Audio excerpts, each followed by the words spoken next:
Indo British advanced pain clinic నొప్పి మాయం surgery దూరం ఫర్ అపాయింట్మెంట్స్ 9155515563.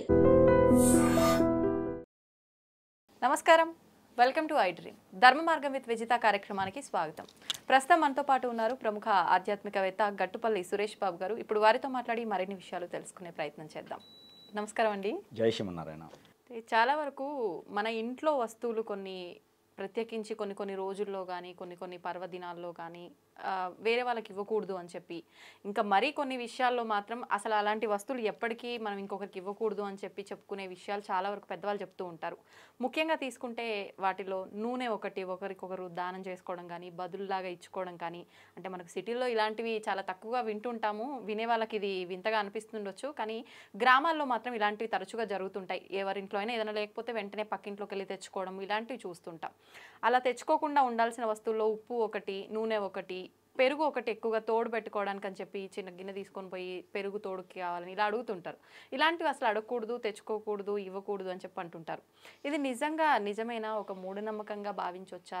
నిజంగా ఇలా తెచ్చుకోకూడని వస్తువులు, ఇవ్వకూడని వస్తువులు ఇంకేమైనా ఉన్నాయా? ఖచ్చితంగా ఈ విషయం అయితే మనము చాలా జాగ్రత్తగానే తీసుకోవాలి. ఇవైతే ఉన్నాయి, మూఢనమ్మకం కాదు, ఇది రియలే, వాస్తవమే. ఎందుకంటే మనకి కొన్ని రాజ్యాలు పోయినాయి అని చెప్పేసి మనం కథల్లో విన్నాం. ఆడవాళ్ళ వల్ల రాజ్యాలు పోయినాయి అని. ఏంటండి మీరు చెప్పొచ్చేది? ఇంత చిన్న బదులు ఇచ్చినందుకే రాజ్యాలు పోయినాయా? అంతే, కరెక్టే కదా. మరి ఆడవాళ్ళ వల్ల రాజ్యాలు పోయినాయి అని చెప్పి మన కథల్లో విన్నాం, గుర్తుందా మీకు? ఆడవాళ్ళ వల్ల రాజ్యాలు పోయినాయి అంటే మనకి వంటింట్లో ఉండి చేసి ఈ ఇంట్లో హోమ్ మినిస్టర్లా చేసేది ఆడవాళ్లే కదా. వాళ్లే కదా ఎక్కువ బదులు ఇచ్చుకునేది. మగవాళ్ళు అయితే డబ్బులు ఇవ్వటము, లేకపోతే మందులు పంచుకోవటము, షేరింగ్ అని నైట్కి మందు పంచేస్తూ ఉంటారు. అవన్నీ వల్ల రాజ్యాలు పోలేదు, ఆడవాళ్ళ వల్లే రాజ్యాలు పోయినాయి. అంటే మరి ఇలాంటి చిన్న చిన్న పెరుగు కానివ్వండి, నూనె తాలింపులు ఇలాంటివి ఇవ్వటం వల్లే రాజ్యాలు పోయినాయి. వాస్తవమే, ఇదేనా కథ? నిజమే, వాస్తవమే. ఎందుకంటే కొన్ని రాజ్యాలు మీరు చూసినట్టయితే, మీరు ఆదిత్య 369 చూసారా మూవీ? పాతది, నా చిన్నప్పుడు వచ్చింది అది, బాలకృష్ణ. అయితే దాంట్లో మనకు రాజ్యం చూసినట్టయితే సంగీత శ్రీనివాస్ గారు డైరెక్షన్ అన్నమాట. దాంట్లో కొన్ని రాజ్యాలు చూసినట్టయితే బొదులు అని ఉంటుంది. అదే మనకి రాజ్యాల గురించి తెలియదు కాబట్టి, అంటే సైంటిఫిక్గా మనకి ఎప్పుడో జరిగిపోయిన వాటిని ఇప్పుడు తెలియదు కాబట్టి నేను ఎగ్జాంపుల్గా మూవీ చెప్తా ఉన్నా. అయితే మనకి వస్తు మార్పిడి అని ఉండేది మనకు ఒకప్పుడు పూర్వంలో. వస్తు మార్పిడి అంటే ఇప్పుడు మీరు పంట వేస్తే మీ పంటని నాకు అవసరమైతే తీసుకోవాలి, నా దగ్గర వస్తువు ఏమైనా ఉంటే మీరు తీసుకోవాలి. ఇది వస్తు మార్పిడి అని కులాలు అక్కడే మనకి ఏర్పడ్డాయి. మనకి కులాలు అనేది ఒక్కొక్క ఇంటి వాళ్ళు ఒక్కొక్క ఐటెం, వాళ్ళకి నచ్చిన ఐటెం చేసేవారు. ఇప్పుడు వడ్రంగి అని, లేకపోతే బంగారం చేసేతను, లేకపోతే కూరగాయలు పండించేతను, ఇలా కులాలు ఏర్పడ్డాయి. కులం అనేది ఒకప్పుడు ఉండేది కాదు మనకి. రాజ్యాలు ఉన్నప్పుడు కులాలు ఉండేవి కాదు. చాకలవారని ఇలా ఎవరికి నచ్చిన వృత్తులు వాళ్ళు వెళ్ళిపోయినారు.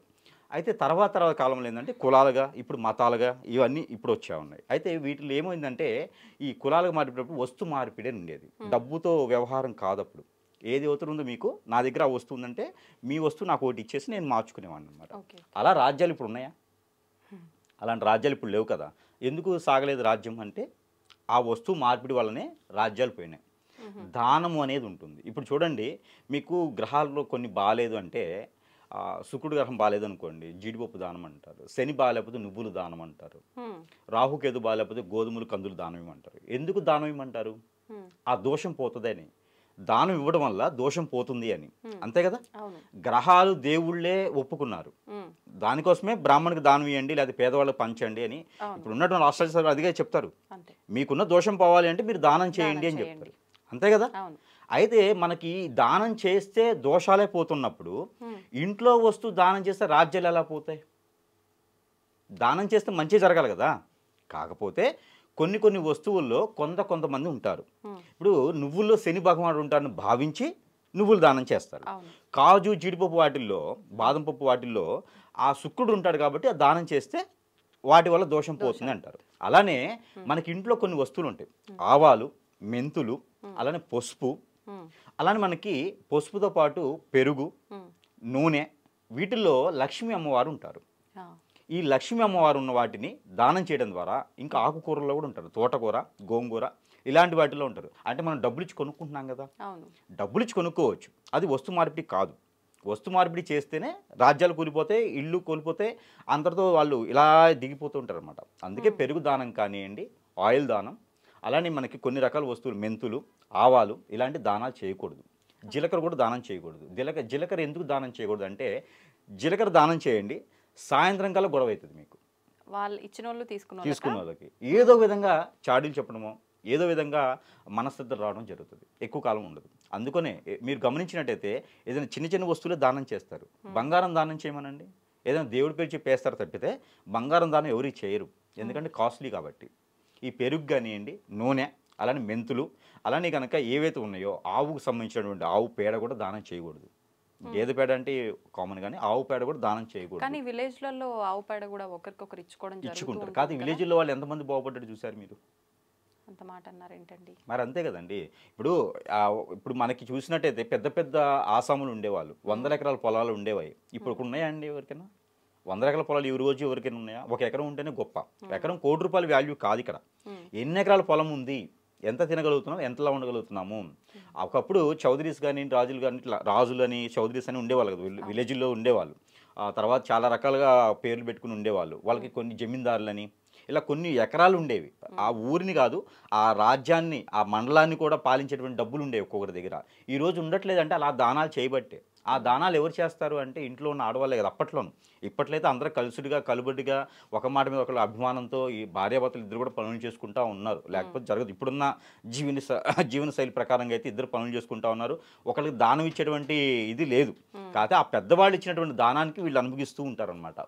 అందుకని అలాంటి దానాలు అనేది ఇవ్వకూడదు. లక్ష్మీ స్వరూపంగా ఉండేటువంటి దానాలు చేయకూడదు. దాంట్లో మేజర్గా ఏంటంటే మెంతులు, పికిల్స్ కూడా దానం చేస్తూ ఉంటారు. పికిల్ పెట్టానని చెప్పి దానం చేస్తూ ఉంటారు. పికిల్లో కూడా లక్ష్మీ అమ్మవారు ఉంటారు. పికిల్ కూడా దానం చేయకూడదు. బుక్స్ దానం చేయకూడదు. ఏది ఊరకి ఇవ్వకూడదు. మామూలుగా చెప్పాలంటే ఊరక ఇంట్లో వాడుకునే వస్తువు కూడా ఊరకి ఇవ్వకూడదు. ఒకవేళ ఇనుము ఇచ్చామనుకోండి, ఇనుములో కూడా లక్ష్మి ఉంటారు. శనీశ్వరుడు ఉంటారని అందరూ అంటారు, కానీ శనీశ్వరుడు ఉండడు. ఇప్పుడు వెంకటేశ్వర స్వామి ఎలా ఉంటాడు? నల్లగా ఉంటాడు. మన ఇనుము కూడా నల్లగానే ఉంటుంది కదా. మరి వెంకటేశ్వర స్వామితో ఎందుకు పోల్చాడు ఇనుముని? అది కూడా దానం చేయకూడదు, దానం తీసుకోకూడదు, దానం చేయకూడదు. ఏది కూడా మీరు శనివారం అయినా కొనుక్కోవచ్చు. కొంతమంది శనివారం రోజు కొనకూడదు అంటారు, కొనుక్కోవచ్చు, ఇబ్బంది లేదు. కాదు డబ్బులు ఇవ్వాలి. ఒకప్పుడు ఉప్పుని శుక్రవారం పూట కనుక కొనుక్కొచ్చుకుంటే మనకు లక్ష్మీదేవి కటాక్షం కలుగుతుంది అంటారు కదా, నిజమేనా? అలా ఏం ఉండదండి. ఒక్కొక్క ఏరియాలో ప్రాంతీయ ఆచారం ఉంటుంది. ప్రాంతీయ ఆచార ప్రకారం కొన్ని ఏరియాలో చూసుకుంటే గురువారాన్ని శుక్రవారంగా భావిస్తారు. గురువారం రోజు కొనుక్కోరు. గురువారం రోజు లక్ష్మీ అమ్మవారిగా భావిస్తారు. ఆ రోజు ఎవరికి దానం చేయరు, ఎవరికి డబ్బులు ఇవ్వరు, ఉప్పు గారిద ఏం దానం చేయరు. ఒక్కొక్క దగ్గర ఏంటంటే ప్రాంతీయ ఆచార ప్రకారంగా శుక్రవారం అంటారు. కానీ లక్ష్మీ అమ్మవారు మీరు ప్రతిరోజు తింటారుగా, ప్రతిరోజు ఆహారం తింటారుగా. అలానే మీకు ప్రతిరోజు మనం ఎలా తింటున్నామో లక్ష్మీ అమ్మవారు ప్రతిరోజు మీ ఇంటి ముందుకు వస్తారు. ప్రతి ఇంటి ముందు లక్ష్మీ అమ్మవారి స్వరూపం ఉంటుంది. ప్రతి ఇంట్లోనూ లక్ష్మీ అమ్మవారి స్వరూపం ఉంటుంది. వారంతో సంబంధం లేదు. వీళ్ళు ఏంటంటే చేయలేక ఒక వారాన్ని డిసైడ్ చేసుకున్నారు. ఆదివారం రోజు చర్చి, శుక్రవారం రోజు మసీదు, శనివారం రోజు వెంకటేశ్వర స్వామి, ఇలా డిసైడ్ చేసుకున్నారు. వారాలు దేవుళ్ళు పెట్టలేదు, మనం డిసైడ్ చేసుకున్నాం. సోమవారం రోజు ఒక పొద్దుంటేనే శివునికి ఒక ఉండాలి, లక్ష్మీ అమ్మవారికి శుక్రవారం రోజు ఉండాలి, శుక్రవారం రోజు పూజించాలని చెప్పేసి మనం డిసైడ్ చేసుకుంటాం. కానీ దానాలు అనేది మాత్రము ఎవరికి ఇవ్వకపోవడం మంచిది. ఒక పెరుగనే కాకుండా, ఆయిల్ అనే కాకుండా, తాలింపు గింజలు అనేది కాకుండా ఏ వస్తువైనా సరే దానం ఇవ్వకపోవడం మంచిది. ఇవ్వకూడదు. మంచినీళ్ళు ఇవ్వచ్చు, అంతమించి అన్నం కూడా పెట్టకూడదు వాస్తవంగా చెప్పాలంటే. కాకపోతే వీళ్ళ పాపాలు పోయేందుకు, వాళ్ళకు వచ్చినందుకు ప్రేమగా అభిమానంతో ఉండేందుకు పెడతారు.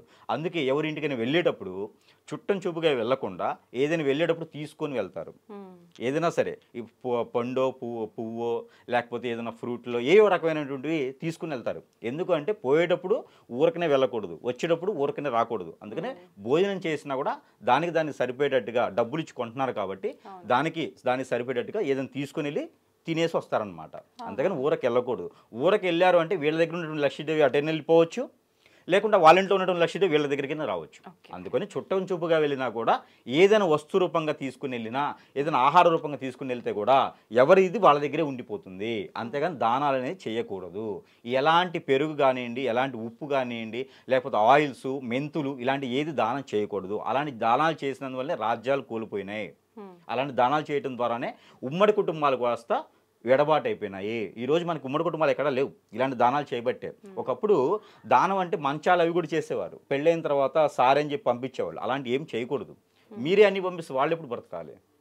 అది దానం ఎలా అంటారు? అమ్మాయికి వాళ్ళు పుట్టింటి కాటుగా ఇచ్చింది, పుట్టింటి వాళ్ళు బాగుపడ్డాడు చూసారా మీరు ఎప్పుడైనా? ఆడపిల్ల పుట్టింటి వాళ్ళు, ఆడపిల్ల పుట్టినప్పుడు బాగుపడతారు. పెళ్ళైపోయిన తర్వాత పుట్టింటి వాళ్ళు అలా అడగండిపోతూ ఉంటారు. పెళ్ళైన తర్వాత వీళ్ళింట్లో అవన్నీ తీసుకొచ్చి వీళ్ళింట్లో బాగుంటారు. తోలింటును తన్నులు తింటూను కోట్లాడుకుంటూనో వీళ్ళింట్లో బాగుంటారు. అంటే ఇవన్నీ తీసుకెళ్ళిపోతారు, సారూపంగా తీసుకెళ్ళిపోతారు కదా, అప్పుడు ఇక్కడ ఏమి ఉండదు ఇంకా. అందుకోసమే అక్కడక్కడ అప్పుడప్పుడు వాయనాలని అవని ఇవన్నీ చేస్తుంటారు, ఆ దోషాలు పోయేందుకు.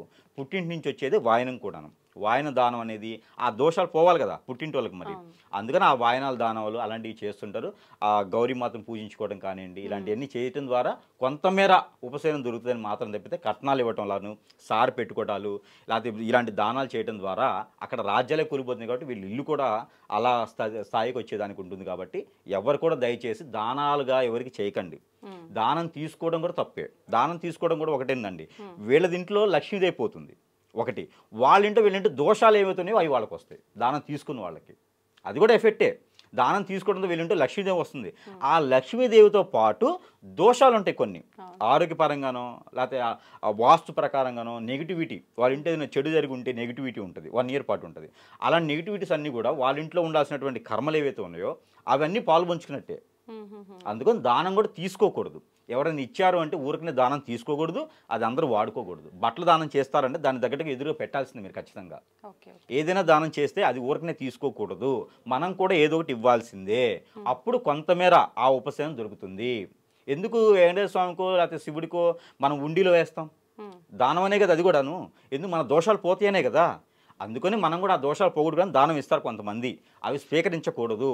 ఎందుకు గుడి మీద ఉన్నటువంటి అడుక్కునే వాళ్ళు ఎప్పుడు అడుక్కునేలానే ఉంటారు, వాళ్ళ దోషాలని తీసుకుంటారు కాబట్టి. వాళ్ళకి చూడండి ఇంకో 1 year 2 years 5 సంవత్సరాలని వాళ్ళు అదే ఫీల్డ్లో ఉంటారు, అంతే కదా. వాళ్ళు ఏం తినడానికి అర్హులుగా ఉండరు అనమాట. ఆ దానాలను మనం చేసినవన్నీ వాళ్ళు తీసుకుంటారు కాబట్టి ఆ తీసుకుని వెళ్ళినప్పుడు వాళ్ళకు ఉన్నటువంటి అనుభవం ఇస్తారు ఉంటారు వాళ్ళు దోషాలన్నీ. అందుకని దానం అనేది చేయకూడదు, దానం అనేది తీసుకోకూడదు. ఇది ఎదురుగా ఇచ్చింది ఏదైనా తీసుకుంటే డబ్బులు ఇచ్చి తీసుకోవాలి, ఇది సరిపోతుంది. ఇప్పుడు ఈ రోజుల్లో డబ్బులే పనిచేస్తాయి కాబట్టి డబ్బులు ఇచ్చి తీసుకుంటే సరిపోతుంది, కానీ మనం అలాంటి ఇవ్వకూడదు, తీసుకోకూడదు. ఇది దానాలకు సంబంధించి. ధన్యవాదాలండి.